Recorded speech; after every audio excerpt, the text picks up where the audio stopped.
Thanks for checking out the Brad and John Show podcast. This segment of the show is brought to you by John Combest's book, Stalking, Harassment, Internet Trolling, A Guide to Recovering and Rebuilding After Online Attacks. It's a great reference if you've ever been the unfortunate target of a social media attack. It's available on Amazon. Just search John Combest. That's C-O-M-B-E-S-T, John Combest, and the book will show up in your search results. Now it's time for another segment of the Brad and John Show. Can you handle it? I'm Egbert, the owner of this station. Check out my website at egbert.com. That's E-G-G-B-U-R-T, egbert.com. Now it's back to Brad and John. Check out their website at bjshow.co. The BJ Show? Come on, guys. Anyway, here's B and J. John, you're the political animal. Have you ever voted for anybody because someone else endorsed them? I can't say I have, no. I don't necessarily understand the importance of endorsements. Yesterday, one of the big things was that Nikki Haley came out, and she didn't say she was endorsing President Trump, but she said she was going to vote for President Trump, essentially saying he was the lesser of two evils, essentially is what she was saying. But so many times in the political thing, well, I've been endorsed by so-and-so. Yeah. I mean, you know, what you and I should do is you and I should say, hey, we got this radio show. We got people listen to us online. We got all sorts of people watch our videos on YouTube, and we got people that listen to our podcasts. And we could give you an endorsement, but we'd want that position of DEI director for the marijuana. The thing that went into yes, or we want our lawnmower fixed. right, stuff or like that. Or we want a certain lawn, or we want a groundhog specialist to come out and take care of our pesky groundhogs. Right. I do think, real quick on endorsements, and a guy named Brett Dinkins was on Scott Fawn's This Week in Missouri Politics the other day, and Brett's point was that endorsements, other than a handful of endorsements, probably don't make a difference. Now, my idea on this, Brad, is if you were going in to vote and you had no idea who was running for state treasurer, like a lot of people voting in a primary don't care about a state treasurer race, and you were a farmer and you knew that farmers loved candidate X, and you saw that the Missouri Farm Bureau endorsed candidate X, and you didn't really care about state treasurer, you'd probably be likely to say, okay, if the Farm Bureau likes this guy, I'll vote for him too because I don't really care. But for high-profile stuff, we make our decision based on our gut, and then we use whatever facts we have to back up why we're voting for that person. Yeah, well, and see, once again, I guess in political circles, it's one of those things where they think it's super important, but I think it's the average Joe. I mean, let's be honest. Most people will show up at the polling place or wherever they're going to do their ballot, their absentee ballot. They're going to look at that ballot, and if you took a test, if you walked, they talked about exit interviews or from polling places. Yeah. Okay, let's say you got them on the way out, and instead of asking them who they voted for, asking them, and you already know, let's say it's polling place, there's you check the particular ballot, and there's 150 names on the ballot. And if you said to them, okay, there were 150 names on the ballot, how many of those people did you actually know who they were? I think most people would say 5. Maybe 10? Yeah. Now, Brad, hold on. If they were honest, because most people are going to be like, oh, I did a bunch of research. Yeah, I was familiar with the candidates. Right. I make a reasoned decision. Remember when Rush Limbaugh came out with the term low information voter? Remember? Yes, exactly. That's exactly right. Everybody went nuts, but he is exactly right. It's so true. It's so true. The average nerd, somebody like you and me, and you're like the super nerd. I can mention. Super nerd. Well, yeah. I can mention a political name, and you can say, oh, that guy is district chairman in District 462 in Southern Poughkeepsie County. It's 463, but go ahead. Excuse me. But once again, how many times you could go into, let's say you just started knocking on doors, you went out, well, Chesterfield probably be a bad example because some of those people are more politically involved. But let's say you went down to South County and you started door knocking, and I say, hi, we're conducting a door-to-door research poll. Who's the president of the United States? I think most people get that right. Maybe vice president. It's like when Jay Leno used to do the jaywalking thing when he asked people on the street questions and they had no idea. Yeah, of course not. And now John Rizzo is leaving the Missouri Senate. He's actually going to work for the Kansas City Sports Commission. He's a state senator, a Democrat from Kansas City. And this is my second Scott Fawn reference of the day, so keep a tally.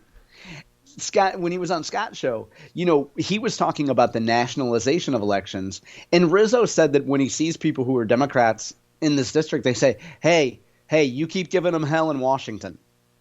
And, you're too polite to correct them because their heart's in the good place. But they don't know. Like, they just think if you're an elected official and you're on their team, you're like, yeah, you tell Biden what's up. And it could be a state rep. In other words, you're saying someone who is down in state politics has nothing to do with D.C. But yet, right. But people tell him, you give him hell in D.C. And he's like, okay. Remember, I went off a little bit, and, and he's a good guy. I know him. I've met him several times, and he's a good guy. Dr. Bob Onder, okay? By the way, for sure. He has a M.D. and a J.D. He's an attorney and a doctor, and his brother is Jim Onder Law Firm, and I thought his sister was an attorney, but it turns out her sister is an MD. Okay, if I go back in the archives of this show, that's what I sort of dissed on him about, the fact that when he announced he was not going to be running for lieutenant governor, instead at CD3, he gets one of those speeches, it's time for someone to go to D.C. and fight for you people and clean out the swamp. And it's like, okay, no, nobody does that. Maybe Marjorie Taylor Greene does, but once the guy just blend into the woodwork, you have no idea who they are. No, I think you're right in many cases, and it's a cliche because it happens more often than not. But I would point out, though, you have guys like Eric Burleson in the southwest part of the state, and we don't talk about him a whole lot because he is from that Springfield area. But he has gone into D.C. and he has not gone along to get along, and I think he is not blended in with the wallpaper of D.C. And if that's the first time that phrase has ever been used, let's patent it, Brad. But a guy like Eric Burleson did not go to D.C. to make friends, and in fact, he was a guy that we mentioned, Brad, when the unfortunately named Dick Lugar group named the least partisan or the least bipartisan lawmakers. He did a video where he was like, I didn't come here to work with the Biden administration or Democrats. I came here to pass conservative legislation. So not everybody blends in, Brad. Your point is well taken, though. By the way, you said something to me off the air yesterday. You and I had a telephone conversation, and you mentioned you told me a story about John Lamping. Can we tell that story on the air? Yeah, what was that story? You mentioned that he's a very successful business person, got elected as a state senator originally. Oh, yeah, and chose not to. Yeah, I think John was I think I'm speculating here, and I'm not going to, violate anything anybody told me, but I think that John served a term, and I think it was enough for John, Well, you said that when he originally went to Jefferson City and he was being like indoctrinated as like a newbie or as a noob. Yeah. I think he was surprised by kind of what went on there. And I think, John could tell that story better than anybody else. We don't need to tell it here. But I think John would say that he went to Jeff City and when it comes to leadership elections and things like that, I think there's kind of it's an eye-opening experience for a lot of people.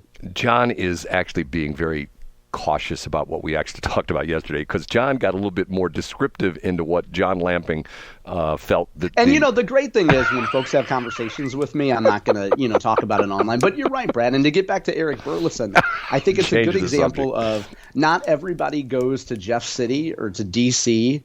to blend in. A lot of people go there to fight the battles that the voters want. Back to John Lamping for a minute. I know you're trying to divert me on this, but oh God, yep. I drove through Klondike Park yesterday.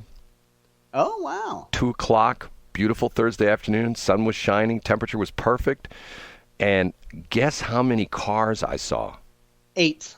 5 cars in Klondike Park. Now keep in mind that when you drive through Klondike Park, you drive around in a big loop. You go in through the main entrance, and you're bare to the right, and you go like it's a one-way loop all the way around the park. It must be literally about a mile and a half, something like that. 5 cars, and I only saw 3 people. Now, once again, that park would probably hold, 500,000 people, maybe a million people. Trump could have a rally there, and he could break his he could break all the records for attendance. He could break his New Jersey record, but yet, and my point being, once again, all these parks, and I know that Steve Ellman were here, he would start to say, Brad, you don't really understand. I do understand, Steve. I'm a business guy, and if you go to a restaurant, and it's a Friday night at 8 o'clock, and there's you and one other table there, that restaurant has some problems. And the problem is that restaurant's not going to stay in business long because it can't stay in business long because there's not enough revenue to pay the rent and everything else. But yet, our public officials can plunk down these parks. Oh, my God, we need a park here. And yet, they have little to no utilization. I say mistake. Now, what's crazy about this, I know we're talking apples and oranges, but they want to build more parks, but they want to close the libraries in St. Charles County. So I don't quite understand that. Okay. Yeah, but I mean, I don't think you should close the libraries because where else could a man put on a dress and look pretty? And, other than go into the factory on Saturday night where Brad's going to be at the gay la, where are you going to go if you want to see a man in a dress, Brad? Alina Saad, S-A-A-D, Habba, H-A-B-B-A, born March 25th, 1984. She's an American lawyer, managing partner of Habba, Medeo and Associates, LLP, a law firm based in Bedminster, New Jersey. Interesting, she's 40 years old, born March 25th, 1984. She has two siblings. They were born in Summit, New Jersey. Their parents were Catholics who emigrated from Iraq to the United States in the early 1980s. Ooh. Think about that for a minute. Catholics in Iraq, that doesn't work very well. Her father, Saad, S-A-A-D, which is her middle name, F. Habba, is a say that word. Gastroenterologist. There you go. Okay. She graduated from Kent Place School in 2002, attended Lehigh University, graduated in 2005 with a bachelor's degree in political science. Between 2005 and 2007, Habba worked in the fashion industry. Ooh, I love it. Hey, I have leggings news. Go ahead. In accessories and production and marketing with executives at Marc Jacobs. According to her, though, she enjoyed the fashion industry. She decided to attend law school for financial reasons. Because guess what? Not much money in the fashion industry unless you're like, Yves Saint Laurent or something like that. She obtained her JD from Widener University Commonwealth Law School. Have you ever heard of that before?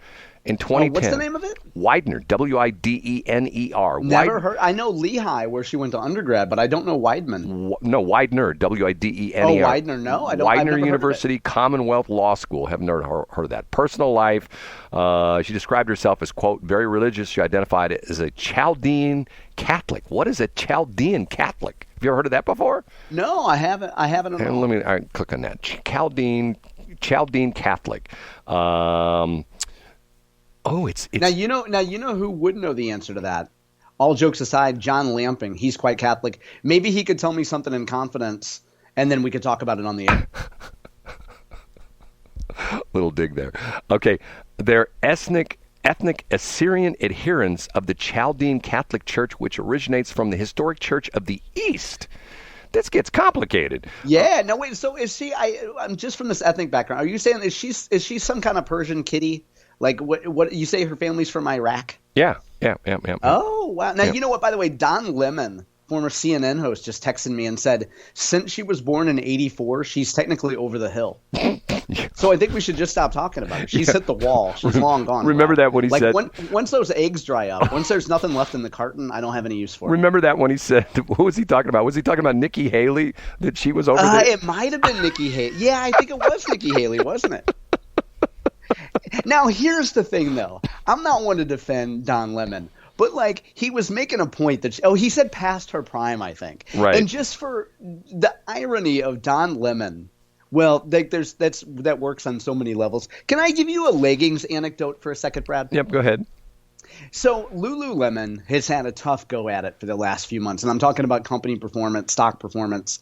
And I was listening to a call yesterday about why folks should be, and this is not financial advice, about Brian McGough from Hedge. I was talking about how folks should be aggressively short Lululemon.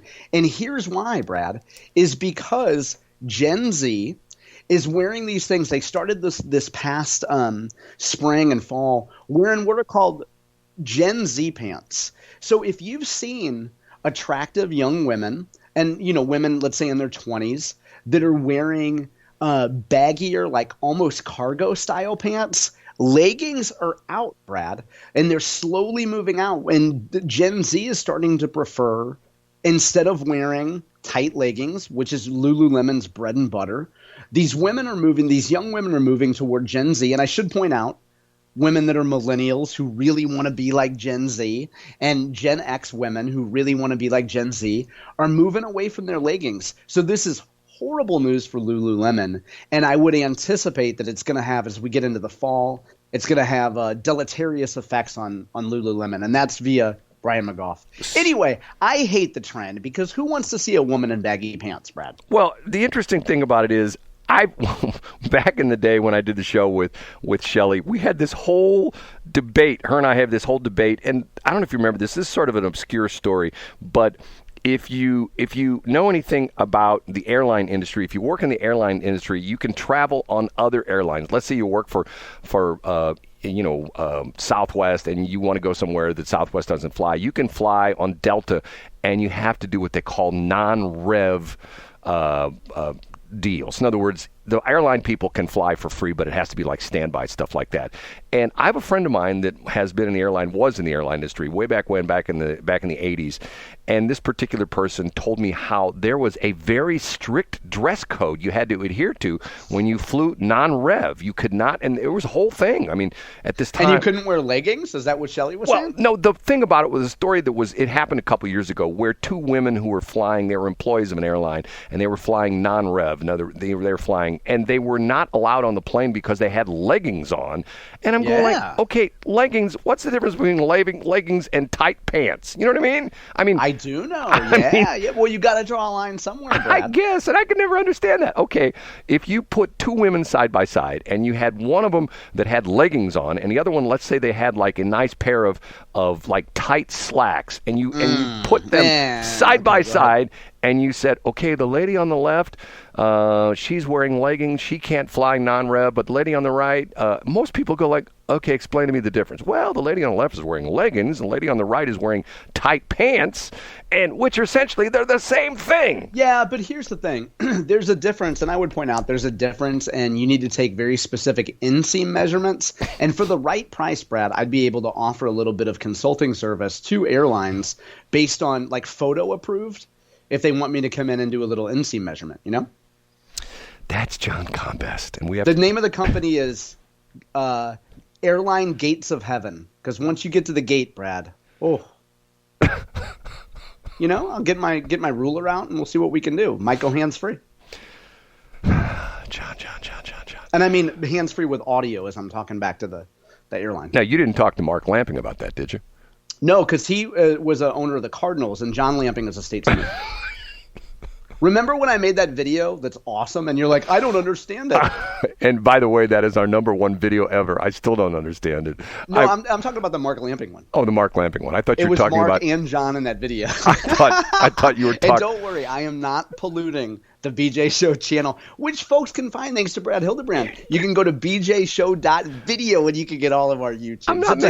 I'm not making fun of you. It's just that the video you put out, once again, it's something to do with Bill Eigel. Explain that again. What is it about? Explain it.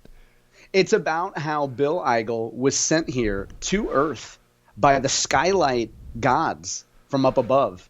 And once he's elected governor, Brad, he will melt all skylights with a flamethrower. And he and Valentina Gomez will run the state with an iron fist. That's what the video is about. You should check it out. It's interesting you should mention that because George Norrie is getting up there in years, and I've heard he's going to retire soon. And I heard his replacement's going to be Bill Eigel and what was her name? What was the name again? Valentina Gomez. They're going to be co-hosts on the AM Coast to Coast AM show that runs from midnight to 5 o'clock in the morning. And every once in a while, you still have to mention Art Bell. Okay, we have to take a break. Do you even know what I'm talking about? No, but I do know Valentina's going to be very mad that you've moved on to Holly Raider now. Thanks for checking out the Brad and John Show podcast. This segment of the show is brought to you by John Combest's book, Stalking, Harassment, Internet Trolling, A Guide to Recovering and Rebuilding After Online Attacks. It's a great reference if you've ever been the unfortunate target of a social media attack. It's available on Amazon. Just search John Combest. That's Combest, John Combest, and the book will show up in your search results. Now it's time for another segment of the Brad and John Show. Can you handle it?